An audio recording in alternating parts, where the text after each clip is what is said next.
Last time on Dice Funk. We are just leaving town for a little bit. We have important business, and we will return shortly. Thank you. Enjoy yourselves out there, he says. Sure isn't very dangerous at all. What exactly is out there? I don't place much stock in rumors, he says. Alright, as soon as you guys get out the door, it shuts and you hear 3 locks bolt behind you, and a guard laugh.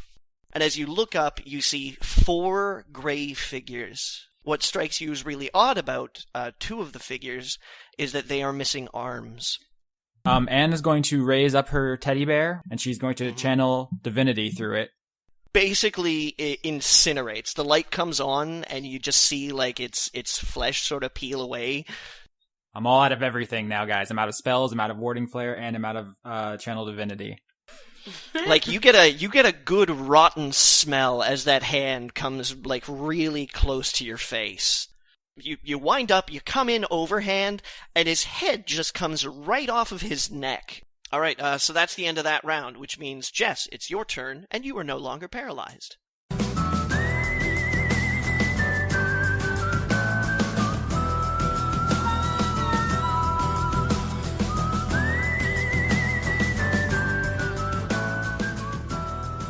We do have to start the actual podcast. Yeah, that'd be a good thing. Oh, you missed all this gold? What? No. We're recording all of this. This is before the intro shenanigans. Oh, okay. So get the hell out. Alright, sorry. I don't know how much of this is usable. Alright, should we introduce ourselves? Let's get normal? better at this. Yeah. Alright, so, hi, I'm Leon, and I play Rinaldo, a human fighter. I'm Jess, and I play Jayne, the human druid who apparently can shapeshift into ripping people's arms off. I'm Austin Yorsky. I play Anne, the halfling cleric. I'm Johnny Maloney. I am the DDM. What's the other D stand for? I don't know. We had a little bit of a debate as to the status of my inebriation at this point in time. The drunk dungeon Got it.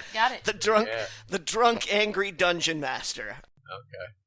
Basically like, your dad, only, goblins instead of the belt. Dark. Just to clarify, alright, I can't remember. The two that are still standing, have any of them taken any damage? Johnny? Yes. Okay, which one? Both of them have taken small amounts of damage, thanks to the radiant light that Austin cast last time. You're welcome. Yeah. Although neither one of them took the full brunt damage. They both resisted. So. Okay, let's crush these guys. I'm gonna cut it right from the intros to let's crush these guys. So we ended off at the beginning of a new round, and just so everybody's aware, initiative for the combat, with everybody still in it, currently is as follows: Jess, enemy, Leon, Austin. So Jess, it's your turn. Oh, shit. Okay, so that one guy's still on me, right? On my haunches? Yeah, the guy who paralyzed you. Yes is the answer. I'm gonna rip his arm off. Again. All right. Is that your catchphrase? Yes! Yes, it is. Until I can wild shape into something else, it's literally gonna be my catchphrase. And then it will probably be, like, I'll swim at him to death. I don't know. Okay. Roll to attack. 23. 23 is a hit, so go ahead and roll for damage. 23 nearly hits a Tarrasque. That's great. Not a Tarrasque, Austin. The Tarrasque. Yeah. Alright, so damage is 2d6 plus 3. 10. Alright. Sure. So you take a big chunk, or you take a huge bite at the arm, you get some shoulder in there, and you try and kind of like pull it away, and you hear a pop, as if you've done something to the joint, but that arm ain't going anywhere. It's sticking in there. Direwolves. Once you pop, the fun don't stop. Oh my god. Okay, for the record, I'm not swallowing flesh. I believe we established last episode that this meat is bad news. Yeah, so... Not for eating. Not for Not eating. for eating. Okay, so, but, like, is it, like, have I visibly damaged him at all besides, like, ripping yes. him out? Yeah, absolutely. You can see something that maybe would be blood, kind of like gouting out of the part of the torso that you dig your teeth into. Okay. And it's clear that you've done a little bit of damage to the bone underneath as well. Okay. While gnawing on him, though, he goes to attack you. Okay, so 14, that's a hit with bonuses. Okay. Bone eye, I believe, is the plural. Oh my God. Eye. Is it the Wait, is that also for bone? I'm not sure. Oh. Okay, so he does 9 damage to you. Okay. Which, if I'm correct, puts your hit points down to 20. That's correct. Twice everybody else's. You need to Sorry. roll a Constitution save against 10. Oh no, the haunches. So while you're gnawing on his shoulder, he basically takes his other hand and kind of jams his claws up into your throat. Okay, there's my... That's a save. You are not paralyzed. Oh, thank God, because I would have been so angry. Uh-huh. The second enemy, still a little pissed off at you, Austin, for... And goes, did I do that? Still a little pissed off at you, for that radiant light that you blew up in his buddy's face, goes to attack you, and misses. Pretty miserably, actually. How effective. Yeah. It looks more like interpretive dance than it does an actual attack. And claps sarcastically. Leon, your turn. Wait. The one that's like got his arm bit. Does it look like it's almost dead? Or In the grand scheme of things, you get the impression that he's a little closer to death than he is his birth. Okay. But that might be the desiccated flesh that's kind of like dropping off his face. All right. I just always feel like when I'm playing like a computer RPG that you always go after one at a time and like rip them up and then go after the next one. Otherwise, never mind. But the point is, I'm gonna try to kill this guy who's maybe All right, gonna. so maybe you gonna can die. basically say that you want to target the one who looks like he's in more trouble than the other. Yeah. Basically, that's the All plan. right. All right. Okay. All right. I swing my Morning Stars, and I want to mention that when Rinaldo swings his Morning Stars, even though they probably already make a whoosh sound, he does the sound effect too. Because he just can't help himself. Just for the record here, okay, just because the DM would love to know, can you give me an example of the whooshing sound he makes? Okay, all right. There you go. That sounded Thank you, about thank as stupid as I expected. Yeah. Okay. I'm not going to keep. It doing wouldn't have worked if it would have sounded awesome. All right. All right. I'm rolling. I'm looking up in the chat, and apparently this is the roll I make. 1d20 plus 4, which is just miserable. That's a miss. Yeah, it looks like it. All right, I do get a second one. But it though. looks. You managed to make it look really stylish. Yeah. You miss in a way that other people are like, ooh. So long as it's threatening, I guess. All right, I guess this is my second attempt. Yeah. And that is a hit. Cool. All right. Ooh, yeah. Not the best, but That's 3. yeah. Not only is that not the best, it's literally the worst thing you've done. Yeah, I get a modifier, so it's not like it was exactly one. It just looks like one. You do make contact, but you're not sure whether or not it's like with his pants or like his leg. There's a bit of resistance when your blow strikes, but you're kind of like you're sort of wondering to yourself, was he just wearing really baggy clothes? Well, Ronaldo's impressed with himself enough, so I guess that's my turn. On the subject of picking targets, the reason you wanna kill people, like gang up on weak guys, is because that reduces their ability to output damage. Right. That's what I was trying to say, but I couldn't find the words. But yeah, that's what I do in like Final Fantasy games. So, speaking of people with less standing, it's the halfling's turn. Fuck, that's racist as shit. That was a great segue. All right, so yeah, I have a slobbering undead up in my grill. So I think Anne is actually going to first. She goes to summon some more magic, recognizes that she's out of spells, goes to do another Radiance to the Dawn, realizes she's out of that, dips down into all her cleric features, realizes they're all gone. I'm imagining that she's like feeling around in her pockets at this point in time, like looking for spare change that she was pretty sure she left the house with this morning. There's got to be something. Yeah, I mean, Anne's feisty when she's backed by the glory of Avandra, but she is panicking now because she is all out of magic. She is just a tiny halfling with a stick. So she's actually going to use her action to disengage from the enemy attacking her, and she's going to use all of her movement to run away in the opposite direction as fast as humanly possible, or halflingly possible. Bye, bitches. And Wait. out. Does she say bye bitches, or is that you saying bye bitches? I feel like that needs to be clarified. She says it in halfling. Okay. Alright, so I'll just, well, You don't speak halfling. yeah, so Rinaldo doesn't understand, but gets the gist of what's going on. For all you know, she said, like, I'll be right back, but it was definitely bye, bitches. Okay, fine, that's fair. All right. So, yeah, Austin is disengaged. All and right. that puts us to the next round, where it is just turned again. Okay. So fucking.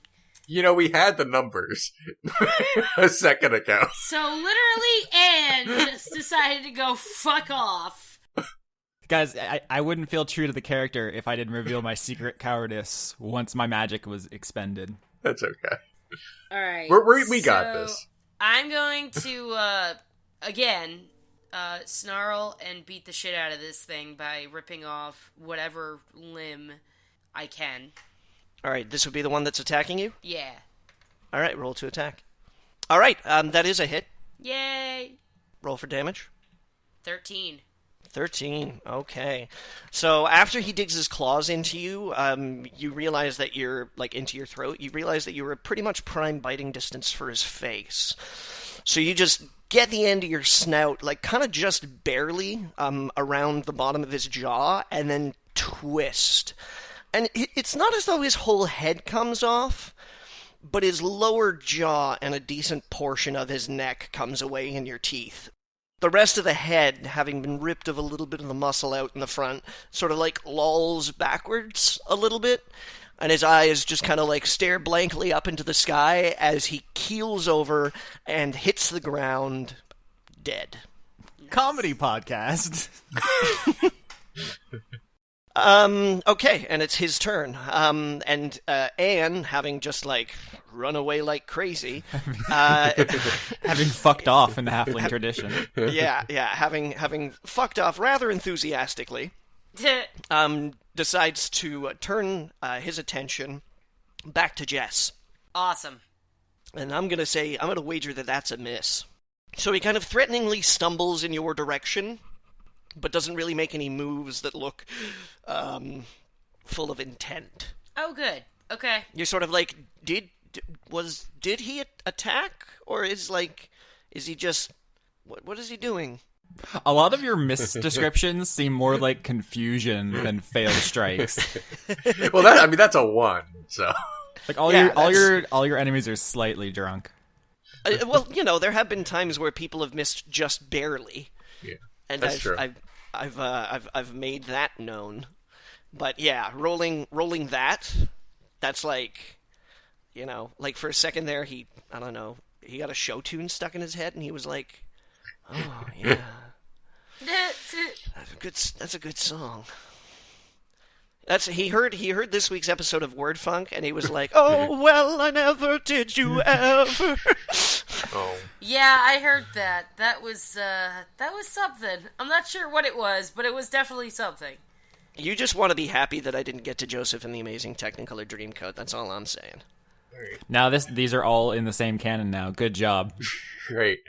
Well, they both have funk in the names, so Yeah. technically... It's a franchise. So, alright, here's what I want to do. And tell me if I need to, like, roll extra for this. I want to throw my hat up into the air and then do my attacks and see if I can get the hat to land on me immediately after I kill this guy. Yeah, okay, alright, I need you to roll a dexterity check. Yeah! Alright, you throw your hat in the air. I don't think you're gonna solo this dude in one round, but I mean, Look, I gotta go for it. Oh my god. That's a hit. That is a big hit. That's like impossibly big. Alright, so there's that, and here is my damage. Okay, 5 damage. All right, so your first Morningstar connects with a very, very sounding thud against his torso, just sort of in the short ribs. You get a really satisfying, like, small echo around the glade. Alright. Okay, second Morningstar. Let's do this. That's, that's a 12? Ooh, okay, that is a hit then. Alright, let me smash this guy one more time. All right. So for your second strike, you come up, you hit him low with the first one, and his body kind of like hunches over in response to the force. And the second one comes up at head height, and you just you only catch him by the cheek, like you only just barely hit him, but you hit him with some pretty good force. It knocks his head like sideways. He gets a real whiplash from that blow there. You hurt him nice and good, and some teeth. Some very, very, very badly kept-looking teeth kind of dribble out of his mouth and land on the ground. That's great, but what I really want to know is, did my hat land on my head? The hat lands on his head. God damn it! Now he's festive as shit. I want my hat back. In fact, I say that. Okay, so... Man, I rolled really high, too. I guess I had to hit a 20 instead of an 18 on that for that to work. Yeah. I mean, normally I'm not supposed to show behind the curtain, but I set that difficulty check at a 20. Okay. All right. So Jess, beginning of a new round. Or Austin, do you want to do something while you're running away? Well, since there's only one left, and I'm now at range, I think she has enough courage to drop a Sacred Flame cantrip just as she's before she runs more. So if he can save against 12. All right. Ooh, does not do it. All right, so then he's going to take 4 radiant. All right. And then she uses the rest of her move to continue to fuck off. Okay, so so Leon, Yeah. just as the smash comes across his head, he looks back to you, the hat lands, and you go, "I want my hat back." Suddenly, it just, like, the thing in front of you bursts into flames. Oh my god, my hat!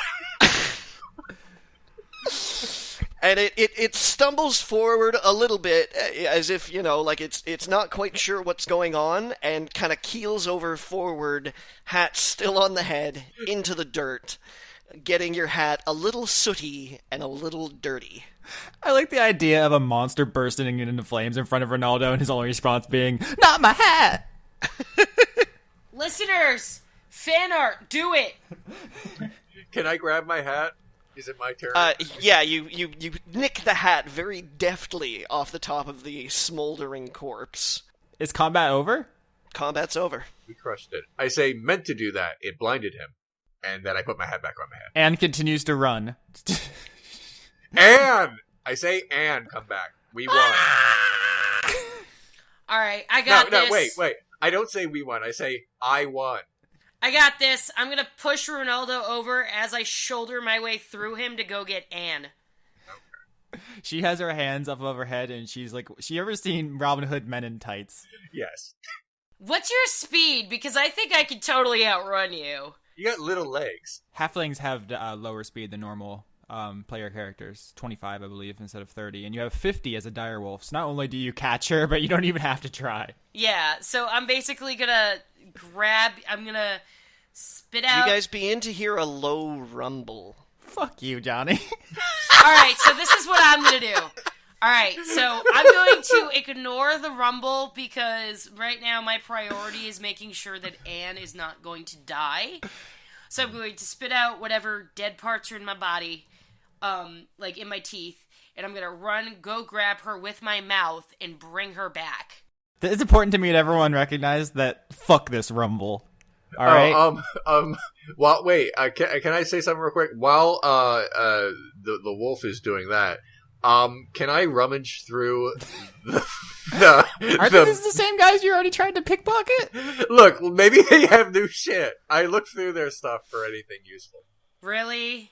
You find stickiness. Okay, I leave the stickiness. A really fetid, unpleasant smelling stickiness that is now all over your hands. Well, I deal with it. You smell terrible, Rinaldo. Look, I don't care at this point. We're also it's already not like covered in blood. It's not like we were like stained with blood, and it's not like any of us showered anyway. So I assume. No, but I mean, you smell particularly bad now. Oh no. Okay, I accept that. The low rumble is getting louder, and it sounds like it's getting closer, but you're not sure where it's coming from. I'd say run, but we don't know which direction. I asked them, can any of you tell where that rumbling is coming from? I actually say that out loud, really loud, so they all hear me. Like, maybe that some of them have better perception than I do. Am I back with them? Like, is Anne back with us? And I don't know. Anne hasn't reacted yet to the fact that a giant, frightening wolf is chasing her in a dark countryside forest. And there's rumbling. I just assumed because she really likes Jayne Wolf, or I guess are we calling it the Flaffy Wolf? So when she gets picked up, she's just like wee. All right, okay. Yeah. Anne has no intention of participating in any decisions concerning this rumble, so it's up to you guys. You can't, and also you can't talk. no, I know. I'm going to put her down in front of me and basically nuzzle her so she just doesn't freak the hell out. Oh. Austin, do you wanna roll to boop the snout? Oh, I'm booping the snoot. Booping the snoot. Is that D20? Yep, that's a dex. Oh, okay. My dex bonus is 2, so a 9. Not my best snoot boop. No, I'm gonna say that you kind of like you go to boop the snoot, and you kind of get a finger in the nostril. Oops.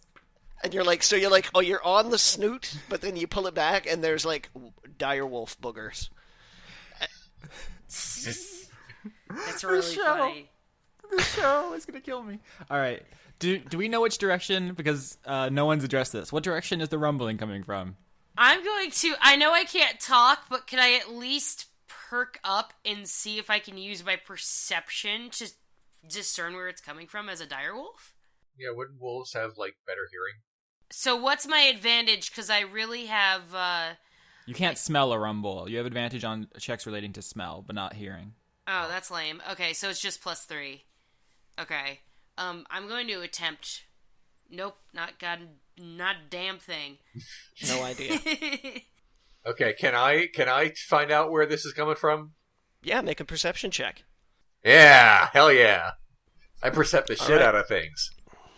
Good job. All right, You should say the number for listeners. It's 19, everyone listening. and a natural 19. Yeah. Because there's a difference between a modified 19 and a natural. All right. Okay, Leon. You're quite confident that rumble is coming from underneath you. Jesus Christ. I say, let's all run away. Anne had the right idea. Let's keep going very far away right now. Like, down the road to wherever we're going. I sure hope there aren't any evil quarries around here. Jesus Christ.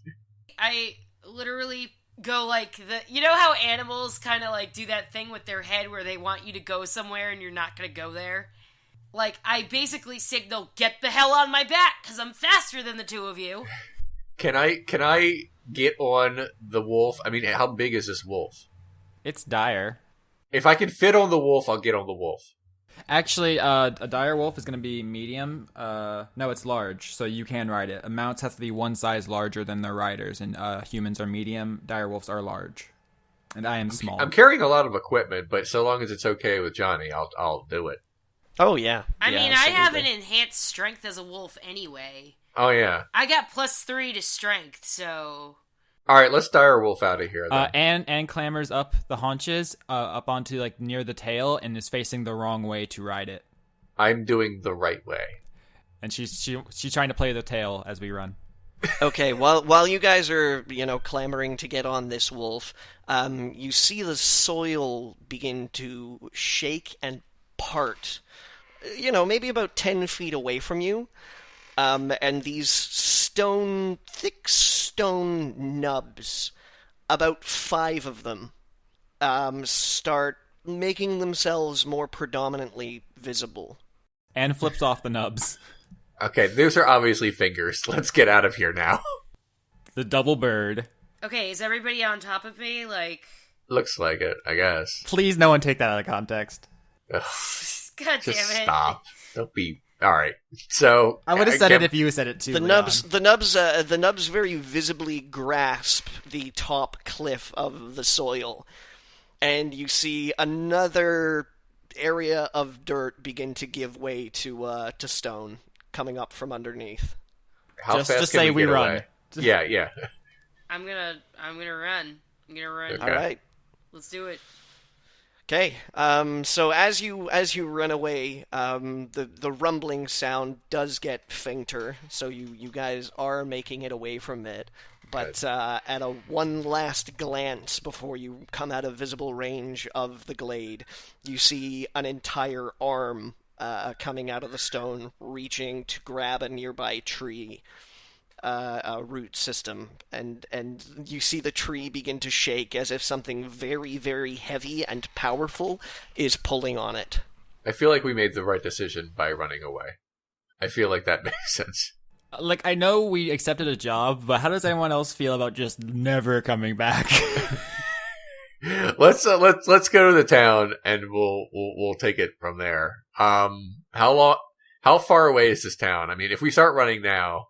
Frederick said it was a day's walk, and if we're going faster than a walk on a dire wolf, so I mean We're going at the speed of wolf. and it's so. it's night, so I imagine morning-ish, right? Yeah, you would probably arrive. You'd arrive by morning, not probably. You'll arrive by morning. Do you can you give us a little like ecosystem flavor? Like, I don't actually know like what kind of temperatures and terrain we're dealing with. I think he said it was like there's like nothing grassy around. It's like it's all shit. You're dealing with really rocky terrain at this point in time. As far as temperatures go, it's actually quite temperate. I guess the barony, the duchy, whatever it is that you guys are in, is known for being particularly temperate at this time of year. It's sort of like a nice springtime night. You know, there's a little bit of bite on the air, but it's not terribly chill. Okay. But as you make your way closer and closer to Rotswald, the rocky ground begins to give way to something slightly more rural. Like it becomes a little bit more wooded, a little bit more flat, more friendly for travelers, and obviously a much easier place for nature to ply its trade. I assume we don't see any shrines of a religious nature along the way. No. Jess declared that she's going to run until we get there, or she can't run anymore. And then I was curious if which happens first, Johnny. You get there. Okay, so we're outside the town. One of the benefits of stone root being such an excellent source of stone and rock is that you find that the roads around the area are actually remarkably well paved and paths created well. As long as you don't vary off the road too much, it's actually a very easy travel. So Jess doesn't find too much trouble, however incredibly taxing it is to run the entire way with you two sitting on her back. Anne's not tremendously heavy.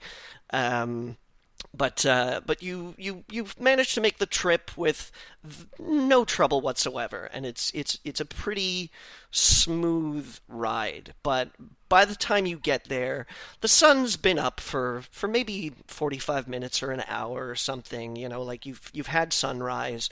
But it is true that you are all incredibly tired, and some of you a little bloodier than others.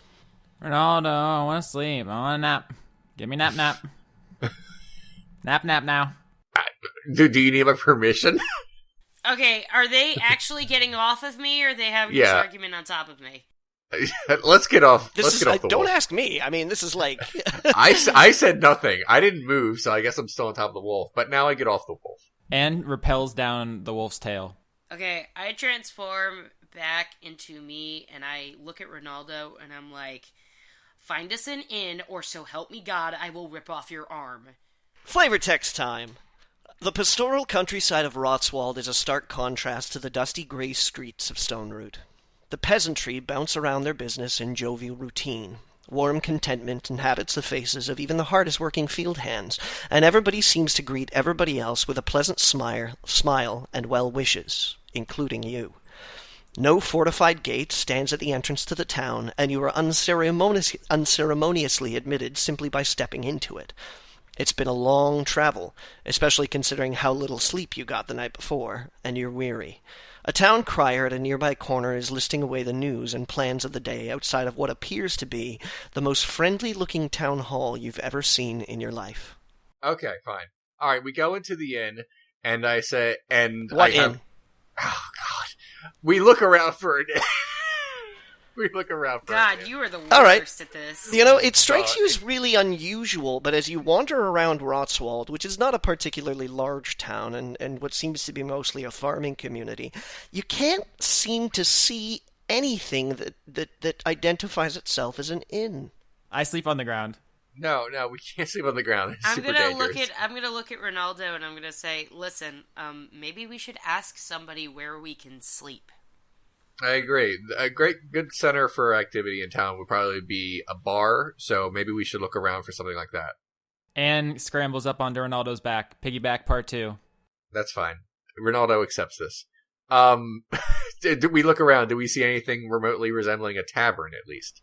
Yeah. In a weird twist of fate, the town hall actually has a sign out front that reads "Town Hall and Tavern." Oh, well, let's go there. All right, we walk in. All right. Even though the weather outside is nothing less than agreeable, a warm fire blazes on the inside of the Rotswald Town Hall. Would you say that even though the weather outside is frightful, the fire inside is delightful? No, the weather's not frightful, though. I said it's nothing less than agreeable. He just wanted you to say it. It's a beautiful day out, is what I'm saying. I know. But they have a fire going. And you're like, that's weird. Anne turns the fire purple. Strangely, though, the room isn't even a touch above uncomfortable temperature, though, and it makes you just want to take a seat. And just Okay. as you're considering this, a portly man behind the bar that you've just noticed motions for you to do just that. He emits a friendly chuckle as he approaches you with an extended hand, introducing himself as Gillet. Bartender, amateur philosopher, problem solver, devoted husband, and occasionally mayor. All right. Would you like some ale? I brew it myself. It's just the thing that you need after a long journey from, say, where are you folks from? All right, I hate to like retcon something, but I sort of, we were talking about this earlier, but as soon as we walked into town, I want to say that I put on my Groucho glasses, that my disguise. Okay, that's fair. So you've got your Groucho glasses on. Leon, from a listening perspective, no one knows what you're talking about. You want to explain that you're donning a disguise? I should explain to the audience. Okay, my character Rinaldo is he has like this subsection of being a charlatan, which means that he has disguise, he has a fake ID, and like corroborating, and basically an alibi and references that say that I am this other person, and it's useful, basically for getting around and not incriminating myself. So I have my disguise on, and I reach out my hand and I shake his, and I say, "Hello, my name is Filet Mignon. This is my wife Jayne and our daughter Anne." Anne drools on your head. Okay, and I say, yes, we would like some ale.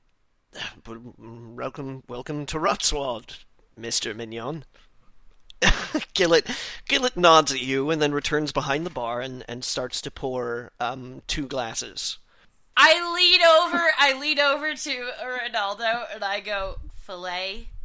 Really?" It's bulletproof because no one speaks French in this fantasy Right. world. Right. I swear to God, if there's that one dwarf that speaks French. Alright, so... Gillet finishes pouring the ale, wipes off a little bit of spillage on the bar, and walks over to a table nearby you, sets it down, and pulls up a stool to sit, and motions for you to take chairs at the table. Alright, I'm going to sit as far away from Rinaldo as possible. Alright. So where are you fine folks from? I checked my my fake ID. I don't check my fake ID. I'm saying on my fake ID, it needs to say something besides what it should say. shit, I forgot. I didn't write out what told my fake ID. I'm just making some of this up on the spot. So, Oh, sorry. I should mention too, because we never actually covered this. Yeah. The town that you guys fled, because of the fire, was called Thinmond. Oh, Thinman. Okay. Thin Mints? With a D. Thinmond. Okay, Anne thinks she's from the town of Thin Mints. That's not negotiable. Are you gonna? So what does your identity say? What does your fake ID say? I tell Gillett we come from Pottsylvania. I've never heard of Pottsylvania, he says. Is it nearby? No, very far from here. We've traveled long and wide. We actually just helped the good people of Thinmond with their fire. Yes, such heroes as we are. Oh, God, Thinmond. Oh, I'd heard about them. Whole town went dry, burned to the ground in less than a day, they say. He stops for a second, and his expression goes dark and grim for what seems like just a heartbeat. And he says, I only hope the people found a right decent place to call home. If you know any who still need some help, you can send them our way. We have plenty here in Rotswald, and there's no scarcity of work for good people willing to put their hands to it. I scratch my fake nose. Anne would probably ruin this at some point, but she's too tired. Okay. Well, let's get to this. Rinaldo says, we were actually wondering about something. Would you happen to know the direction of the Pikmin Academy? What business would you have with the Pikmin Academy? Oh, Are you looking for a school to enroll young Anne in here? Yes. Well, yes. Frankly, she's in need of some steady discipline. Anne says, "Hi, I'm Anne." As you can very well And see. you could sleep on my lap, sweetheart. Come here. I hate to be the one who inform you, but the Pikmin Academy is a school for boys. Did no one tell you that? We must have misread the brochure. Well, we would still like to meet with the head of the school just to see if they have some sort of exceptions, or at the very least, to see if they know of any other schools that Anne might be accepted to. You know how these schools talk to each other. Would you happen to know the direction of it? As mayor, I am actually charged by the Pikmin Academy to handle any business with the school itself. Really? She looks a bit young. Well, no, she's malnourished. It's different. And she's a girl. Wait. I know, but I'm so tired, and I just lose it. I burst out laughing. Because I'm so freaking tired from all that running I just did. Oh my god. Gillett looks a little taken aback. I'm sorry. I apologize. We had a very rough journey. I actually have a giant question for you. And, He looks at you expectantly. Still a little weirded out. Like, you guys are being really fucking off-putting. okay, look. There's no bones about it. I gotta drop the shenanigans. We're here about the Lord of Stoneroot's son.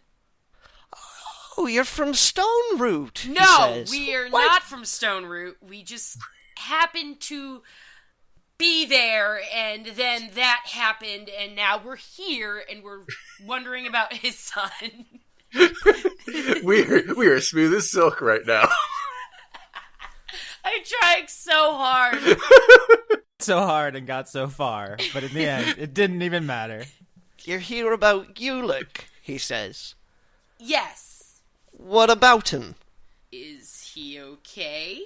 As far as I know. Okay, good, because there's some rumors about the town of Stoneroot that he's not, based on information as well as our own eyes. Apparently there's some weird stuff going on around there.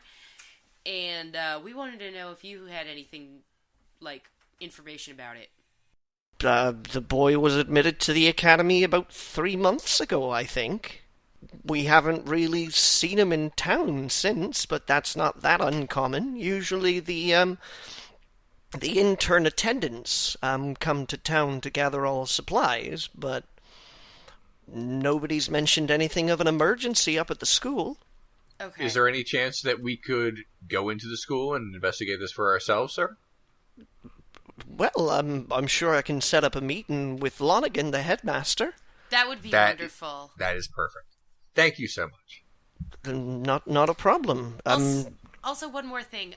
Where is a place that we can stay? Because we did just travel a whole day worth of travel. Oh, you're looking for lodgings. That would be Yes. great. Well, yes. We don't get many visitors in Rotswald, so we don't really have much use for an inn. But when strangers such as yourself come to town, more than on one occasion, some of the townsfolk volunteer to put them up in some of the houses for them. Salin! He calls into the back room. Salin! A portly woman who looks as though she's employed as well at the bar. And by the way, she glances at the mayor with a certain amount of appreciation veiled by a layer of disgust. You make the assumption that Salin and Gillett are related somehow. Salin, Gillett says. At this point, Anne perks up her head and goes, "Salad?" No, We've got sweetie. 3 visitors here from Pottsylvania? Yes. He looks at you with an inquisitive, as if he's wondering, an inquisitive expression, as though he's wondering whether or not he's pronounced it correctly. I nod as if to say yes. Looking for some lodgings here. They've had a long journey. Do you think you might pop round to Robertson's and see if he might be willing to put them up for the night? Salin grunts at him and nods in a not unagreeable way, but in a, oh, it's just another thing I have to do. I understand. So, Salin will go check with the Robertsons to see if they might be able to see to your lodgings. But that might take a few moments. Did you want to sit here and wait? Have another glass of ale, perhaps, or shall I show you to the Pikmin Academy right away? I'd like to get started with Pikmin, to be honest. I have no spell slots, so if something goes down, I'm literally Yeah, worthless. I honestly need the rest, but just Oh, because, All right. like, yeah, we really need to rest more than we need to go right now, if that makes sense. All Just right. because Anne has saved our ass a couple of times. Also, we haven't slept in 2 days. That's true, too. All right, fair enough. I lost track of time. In that case, yeah. I would probably slap exhausted on you guys at this point in time. All right, well, let's do that then. Like as a status effect. I'm not sure what the word for it in. No, it's exhausted. It's exhausted. Okay, all right. So you'll wait here for a while then, he says. Yes, absolutely. That would be great. Okay, certainly. Can I get you any more ale or food? Food sounds amazing right now. Yeah. You gotta remember, I was just a wolf, and I just ran a long fucking way. I am hungry. All right. I mean, we have like trail rations and stuffs in our bag, so But I'm, like, real hungry, and I have real money, so I'm gonna use my real money to get some real damn food. All That's right. fake in the game. I'll have the kitchen cook you up something, Gillett says, and disappears out of the room for a minute. And you hear him, again, rather jovially, loudly express a need for service in the kitchen. Okay. do you have any idea if any of us leveled up, Johnny, off the top of your head? Well, I mean, normally I do experience at the end of a session. Yeah. Because I don't know, if we're just going to take a long rest, I'd want to get that health. Yeah. Okay, so here's what I'm gonna do. I'll give you experience for the combat at this point in time, Okay? and then but not for the session, because there've been a couple of character moments that that you've had that I've been giving pardon me, experience points to here. All right. So from this combat, Jess, you got 200 experience. Yay! Leon, you got 200 experience. All right.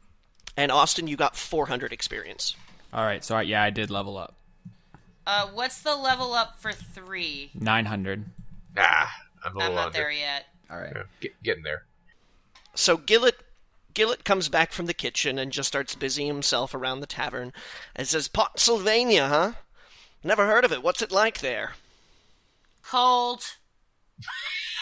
It's yeah. I just nod like furiously, but making sure that my Groucho glasses don't fall off. Cold. What Very what north. brings you to these parts of town? Well, we had heard about this area needing some help, so we decided to come down as a family. And I kind of look at Rinaldo like, oh my god, do I really have to do this right now? And I put my arm around Anne as she said. I'm around Jayne as she says that. And we decided to help out the area as best we could. That's why we're checking on Ulick, as it were. So you're missionaries, he says. That's just the kind of people we are, you know? Yes. Missionaries? Sure. For what faith? Oh, shit. What's Anne's? Avandra. Yeah, Avandra. Avandra. Oh, God, Avandra. So good. Not heard of Avandra, he says. Mostly a halfling thing, but we're humans over here. All of us humans. Totally. Why are 3 humans following a halfling god? Avandra is also patron of travelers, and a couple other rando shit like luck. Well, Do we know that, or are we just... I would know that. Okay, well then Jayne can. Yeah, I announced it. Remember when I was talking shit to those guys before we murdered them? Yeah. Yeah, if you weren't paying attention to that, that's the reason I know it. I don't know it because I know, like, anything, like, religion-related. I was actually fucking listening. Okay. You know, there is a religion check, right? Yes, I do know that. But no, what I was going to say was, Avandra is also, helps travelers. So since we travel, we pray to Avandra. A lot of people traveling these days, what with all the disasters been going on. Disasters? Oh, yes, you heard about Thinmond. Surely that can't have been the only fire that you heard about if you people came to this region to help. Well, that was the first that we heard of when we got here, but we haven't really had the time to look about for other problem areas. Perhaps you could fill us in. So, you not heard of the droughts? The other fires? Let's say we don't. Maybe you The could stillborn explain babies, he says? No. Oh. it. Not so much of that. Well, it just seems that lately the region's fallen under hard times. Not a lot of water, not very yieldful crops, lots of illness, lots of death. Sad, really. Although, strangely enough, Rotswald hasn't really been affected by it that much. Still have plenty coming out our fields, and plenty people who need the help, so... I kind of share a look with Rinaldo and kind of hope that he gets my drift about maybe the mayor or the Lord of Stoneroot may have something to do with this. I cock an eyebrow as if to say that's suspicious. Okay, I kind of like look at him as like, oh, thank God he's not like being gung-ho about this. He's actually thinking, thank God. Well, as soon as we have our meeting with the headmaster, we would be more than happy to help out around. Wouldn't we, Flamin'? I tried so hard to say that with a... I say that's just my nickname for me, as we all know my name is Filet. I try to explain this my wife not knowing what my name is to Gillett, whose name I do remember. You Pottsylvanians are a strange bunch, he says. Yes, we are. But I like it. Alright, good. I'm glad. Nothing suspicious about us at all. I scratch my fake mustache. A shriek comes from the other room. Not an alarmed shriek, but one that just cuts through the air very cleanly, yelling, "Gillett!" And he says, "You'll excuse me a moment. Salin's probably back." And he walks back into where the kitchen was. I look at Rinaldo and I go, okay. I kind of like say this whispering because by this point I think that Anne is starting to fall asleep. I don't know, Austin, are you starting to fall asleep? The implication, I believe, was that I was trying to sleep in your lap, and I've been mediocrely successful.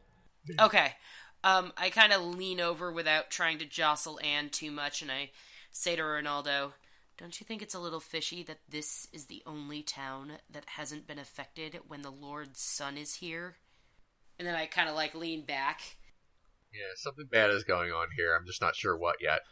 The door to the kitchen opens up, and what looks like a kitchen hand, a man in an apron with a very crude hand-fashioned eye patch, sort of like, comes forward, sets a big plate of food down on your table, and says, in a very quiet, whispery voice, "Don't go to the school.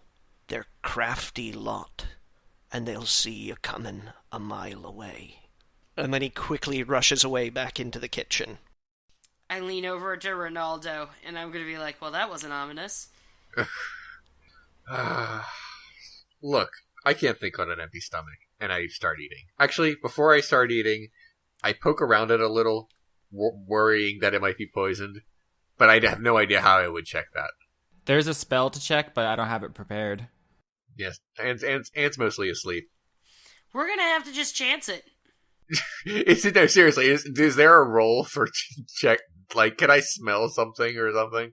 Oh yeah, that'd be a perception check. Alright, let me perception check, just to make sure I don't, die before the 20. Oh, well, that sucked. I perceive nothing. What you perceive is that it smells great. Oh, God. I say, I look at, Jayne, and I say, well, go ahead, take a bite. I take a bite. Yeah. It's great. Okay. Alright, let's see. I look at him and I go, it's poisoned. And I keep eating. I eat. Let's say I eat. It's a really, really good meal. You guys are actually surprised at how tasty the food is. Like, everything is just perfect. Like, you couldn't have asked for a better meal. And as you're chowing down on it, Gillett walks back into the room and says, well, the Robertsons have decided that they're willing to put you up for the night if you like. We can head over there now when you're finished eating, of course. Is it all right? Yeah, that sounds great. Fantastic. Something to drink for the little one. Some water, perhaps. That would be great, thank you. Of course. And Gillett, wanders around to a water barrel that he keeps and pulls a glass and, polishes a little bit. And you can tell from his mannerisms that he's trying to make a good impression. And he's a gentle fellow. You guys kind of like him. Like he's all right. And he pours a ladle full of water into the glass, brings it over, and sets it down in front of the somewhat dozing Anne. I gotta say, the fact that no one in town can notice that Anne is not a child and is actually a completely different race, isn't that a little racist? It's like, if I see a little person, I don't think that's a child, but we'll just go with it. It's a small town, Leon, and she's also in loose-fitting cleric robes. Oh, okay. So I don't know. It's not like everyone's getting a great look at her body, and also she's she's basically your backpack while you're walking around. All right. You also kind of get the impression that these the people that you've spoken to, at the very least, are not tremendously suspicious people. Okay. Yeah, they seem very trusting, actually. The people, so far from most of the interactions that you've seen around town, and the people that you've come across and just even heard speaking to each other, is that nobody seems to have an ulterior motive. Everybody's pretty straightforward with one another. I don't trust people who aren't suspicious. So, We eat our I don't food. trust people that aren't suspicious. Yeah. What do you do? Who's asking? I like you. Well, Well, When if we're- that ain't a suspicious thing, I don't know what is. when we're done eating, I guess we go to the Robertsons. Okay. So Gillett kind of like, can't decide quite between like fussing around about, the remnants of your meal and the empty glasses and things like that and trying to like lead you out the door. So he sort of, pointlessly sort of rebounds around a little bit, and then finally decides that the most important thing is for you guys to come and get your rest. So he goes to the front door of the Town Hall Tavern and he opens it and he motions to you, come, we'll go. And leads you out into the streets that you'd been walking before, and still manages to retain like this rustic charm that you were initially hit with when you first wandered into town. He's very pridefully waving to constituents and mentioning that he has visitors, and and pointing certain things out to you, where the mill is, and that this is where we grew the biggest yield of wheat crop in the region last year, and very humble brags, but he's obviously very proud of the place, and he finally comes to a slightly more sizable dwelling next to a farm field that he identifies as the Robertson plot. And says that if we're lucky, the cots that they're setting up should be in the barn at this point in time. So they walk over to the barn where you hear like a little bit of noise of like people arranging things, and he raps on the door of the barn, and the door opens up, and you're greeted by a family of four, which looks like a husband and a wife of apparently middle age, and a young boy and a young girl who are all fussing around making this particular area of the barn work for a dwelling. So there's some cots, and then they've set up a few tables, and there's a wash bin, and there's a basket with fruit and vegetables sitting in it, and they glance at you very, very candidly. There's a lot of friendliness in their eyes. The father introduces himself as Earl Robertson, and introduces his wife, Beth, and the two children, Jack and Kira. And they say, we're always happy to have visitors here. We hope that you enjoy your stay.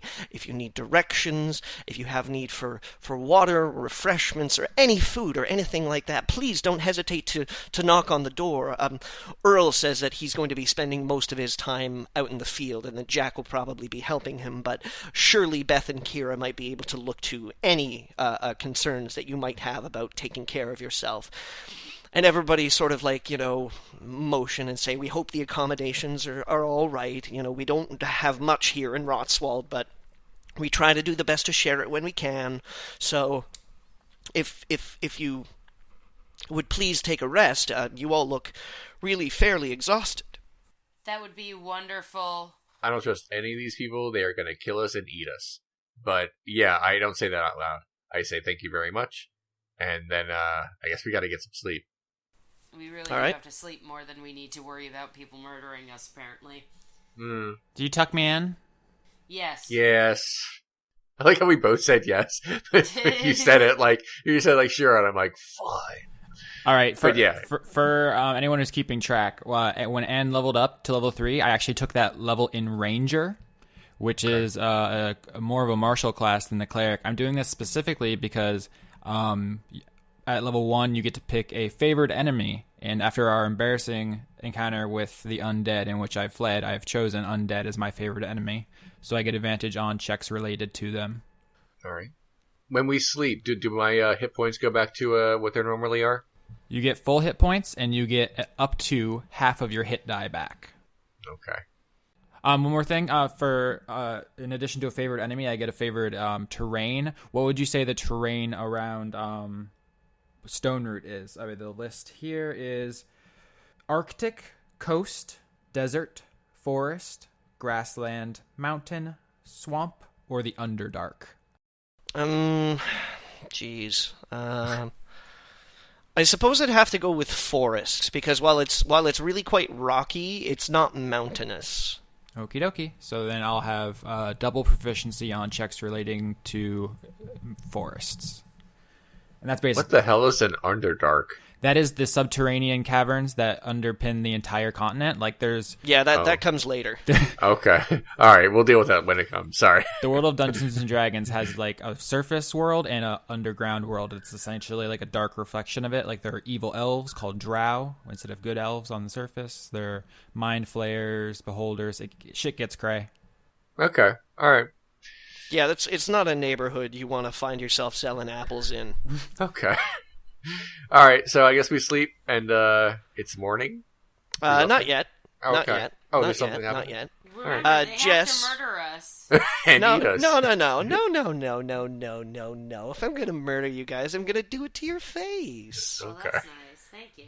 Jess, as you're going to sleep, you're really disappointed in yourself because you've lied about where you're from, considering that your ideal is honesty is the best policy unless money is involved. Well, technically, we are getting money for this. Yeah, we're doing this for money. This is a We reward. we are doing it for money because remember, she did offer to pay us. And also, she went out of her way to tell the truth in that conversation, even though she destroyed Rinaldo's entire opening gambit. I know, but that's what I mean, is that you're wrestling with it morally. You don't feel like you've necessarily done the right thing, and you feel a little bit guilty about it, especially Okay. considering how nice these people have been to you. Yeah. But you all do wind up finally get to sleep and have nightmares. Oh, great. Do I have to roll for nightmares, or are you just going to explain? I'm just explaining some nightmares here. Okay. So, Anne, Teddy announces to you that it's leaving the Avandran faith, badmouths your devotion, and accuses you of being a charlatan. Wait, my teddy bear, is it normal teddy bear sized? Yeah, It's not like a giant teddy bear looming over me. It's just talking. Nope. Oh no. just a regular-sized teddy bear, and it lays into you. It tells you that you're a fake, that you're a charlatan, that you never deserved to join the cloth in the first place, that you're a traitor. And while hurt by all of these, by this diatribe, what paralyzes you in fear entirely is the methodical, gentle efforts it's making to peel back its soft padding on its paws to reveal crushed and mangled human hands that bleed from where the fingernails have been violently smashed. Comedy podcast. Jayne, Okay. Yes. giant waves of stone crash down upon the earth in the distance, and as each wave comes down, the land slowly turns from appearing to be dotted by stone to simply becoming it. Trees and animals alike are carried up by colossal rock waves and are battered into collapsed and terrible messes against the land as the breaking waves move closer and closer to you. Rinaldo, the only thing you remember from your nightmare is being strapped to a table, naked, in the only tiny lit portion of a pitch-dark and foul-smelling room. Beyond the edge of the light, you hear only the sound of a knife being sharpened. Can I roll to realize I'm dreaming and have a lucid dream, or is this like an unskippable cutscene? That's it. You just have a nightmare. Okay, all right, fine. Rinaldo exerts his massive force of will to wrest the nightmare away from Freddy Krueger. Well, some people lucid dream, and I just wanted to see, but that's fine. That's fine. We got the cutscene. All right. The cutscene. That's what it felt like. If I can't do anything, but that's okay. I we'll have to figure out what all this means. Each of you awakes in the morning, having slept an entire day as well. Uneasy. Anne turns Teddy away to face away from her, so she doesn't have to look at it. Oh. And of course, like needless to say, none of you know about what nightmare your counterparts have had. So Yeah, like I look over at Anna and I don't understand what's going on, but I decide not to ask. I actually get out of bed and go downstairs to find Beth, the wife. You're in the barn. There's no downstairs. Oh, I'm sorry. I misunderstood. I'm going to go find Beth, no matter what. Okay. So wherever I have to go find her. All right. Where do you want to start? I guess their house? Okay. Never split the party. I follow her. I follow. It's not like I have anything to do here, so I just... All right. You approach the farmhouse. I also motioned for Anne to hurry up. I knock on the door. Kira comes to the door and opens it and says, "Yes, may I help?" Where's your mom? In the kitchen. "Mom!" she yells. I'm sorry. Spoken like a small child, yes. Beth rushes out into the front room, kind of wiping her hands on an apron, and asks, "You guys were asleep for pretty much an entire day. Are you feeling all right?" We just had a very long journey. Look, I have to, I'm sorry that 2 days ago happened. I just wanted to let you know that, Filet Mignon's name is not Filet Mignon. It's actually Rinaldo, and a bunch of things have been happening to us, and I feel really bad about lying to you and your husband and your children and your tavern owner / mayor. And, whatever else I may have done, I apologize profusely. I interject and I say, this does not reflect me at all. I just want you to know that, Beth. And I don't mean that she's lying. I just mean I don't feel bad about it. And then I go to find Anne. Anne catches up. She's like, "Rinaldo, you know my feet are little." I take off my grouching mask because obviously this shit is over. So. And I also look at Beth and I say, and also, I'm not married to Rinaldo. We are just... She wishes. I go to punch him. Okay. I literally go to punch him. Okay, all right. Wait, are we roll rolling? for attack. Oh my god. I'm going to punch you because Alright, that's I fair. am not okay with you at all. What's your AC, Leon? It's better I'm than sure 6. It's higher than 6. Armor class is 16. Okay. All right. So Jess, you go to what kind of armor are you wearing, Leon? Is it chain? Yeah, hold on, let me double check, but I think it is. I'm almost positive. Chainmail, yeah. All right. So Jess, you go and you punch Rinaldo. You go to punch Rinaldo, but he's just kind of like, your angle is wrong, and you sort of Okay. like you nick your knuckles on the chainmail. It doesn't really do any damage, but you're just kind of like, fucking son of a bitch. Okay. And I say no one can kill Ronaldo. I turn to Beth and I say, so, to reiterate, I apologize, and I apologize profusely for Ronaldo, and I apologize for any harm that we may have caused to you, your husband, or your children by lying. I back off a little. No, not at all, Beth says. Your names don't matter. You're travelers in trouble.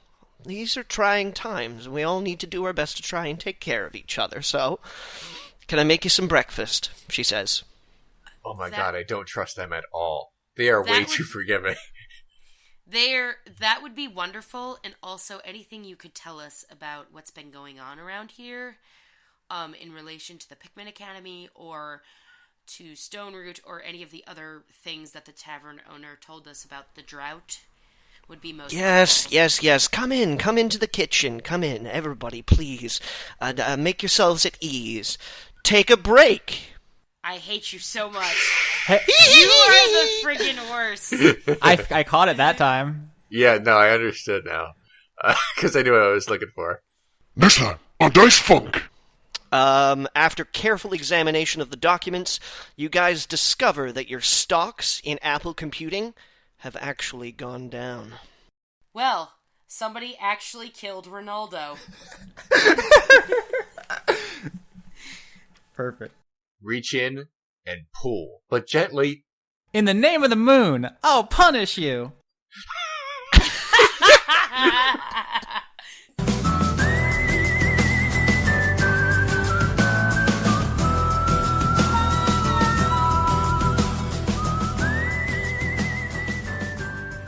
As always, our theme song is the overclocked remix arrangement of Shadow's theme from Final Fantasy VI.